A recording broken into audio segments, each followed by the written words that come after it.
ಈ ಭಾವಚಿತ್ರದಲ್ಲಿ ಕಾಣಿಸ್ತಾ ಇರ್ತಕ್ಕಂತ ಈ ಇಬ್ಬರು ಕೂಡ ಗಂಡ ಶಂಕರ್ ಮತ್ತು ಪತ್ನಿ ಮಾನಸ, ಇವರಿಬ್ರು ಪ್ರೀತಿಸಿ ಮದುವೆ ಆಗಿದ್ದಂತಹವರು. ಆದ್ರೆ ಇವತ್ತು ಇದ್ದಕ್ಕಿದ್ದಂತೆ ಶಂಕರ್ ರಾತ್ರಿ ಪತ್ನಿಯೊಂದಿಗೆ ಜಗಳ ಮಾಡಿಕೊಂಡು ಪತ್ನಿಯ ತಲೆಯನ್ನ ಕಡಿದುಕೊಂಡು ಬಂದು ಪೊಲೀಸ್ ಠಾಣೆಯಲ್ಲಿ ಶರಣಾಗಿದ್ದ. ಮಾನಸ ಬೇರೊಬ್ಬನೊಂದಿಗೆ ಅಕ್ರಮ ಸಂಬಂಧ ಇರಿಸಿಕೊಂಡಿದ್ಲಂತೆ, ಗಂಡನಿಗೆ ರೆಡ್ ಹ್ಯಾಂಡ್ ಆಗಿ ಸಿಕ್ಕಿ ಬಿದ್ದಿದ್ಲಂತೆ. ಅವತ್ತು ಚೆನ್ನಾಗಿ ಇಬ್ಬರನ್ನು ಕೂಡ ಥಳಿಸಿದ್ದ.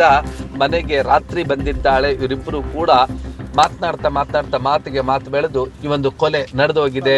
ಅವನ ಹೆಂಡತಿಯಾದ ಮಾನಸ ಅಂತ ಒಬ್ಬಳು ಮಹಿಳೆ, ಆಕೆಗೆ ಹೊಡೆದ್ಬಿಟ್ಟು ಮರ್ಡ್ರ್ ಮಾಡ್ತಾನೆ, ಮರಣಾಂತ ಮಾಡಿಬಿಟ್ಟು ಮರ್ಡ್ರ್ ಗ್ರೂಸಮ್ ಕಿಲ್ಲಿಂಗ್ ಅಂತ ಹೇಳ್ಬೋದು. ಮರ್ಡ್ರ್ ಮಾಡಿಬಿಟ್ಟು ಆಕೆಗೆ ಬಾಡಿನ ತಲೆಯನ್ನು ಡಿಕೆಪಾಸಿಟೇಟ್ ಮಾಡ್ತಾನೆ. ಅದನ್ನು ತಗೊಂಬಂದ್ಬಿಟ್ಟು ಸ್ಟೇಷನ್ಗೆ ಹೊಡೆದು ಇವನೇ ಇದು ಮಾಡಿರೋದಂತ. ಅದನ್ನು ಮಗು ಇದೆ ಸರ್, ಅವರು ಲವ್ ಮಾಡ್ಕೊಂಡು ಹೋದ್ರಲ್ವಾ, ನಮ್ಮ ಕಣ್ಣಿಗೆ ಕಾಣಿಸ್ತಿರೋ ಇದ್ರು ಅವ್ರ ಪಾಡ್ಗೆ ಅವರಿದ್ರು, ನಮ್ಮ ಪಾಡ್ಗೆ ನಾವು ಹೊರಟೋದ್ಲು ಅಂದ್ಬಿಟ್ಟು ಸುಮ್ಮನೆ ಇದ್ರಿ.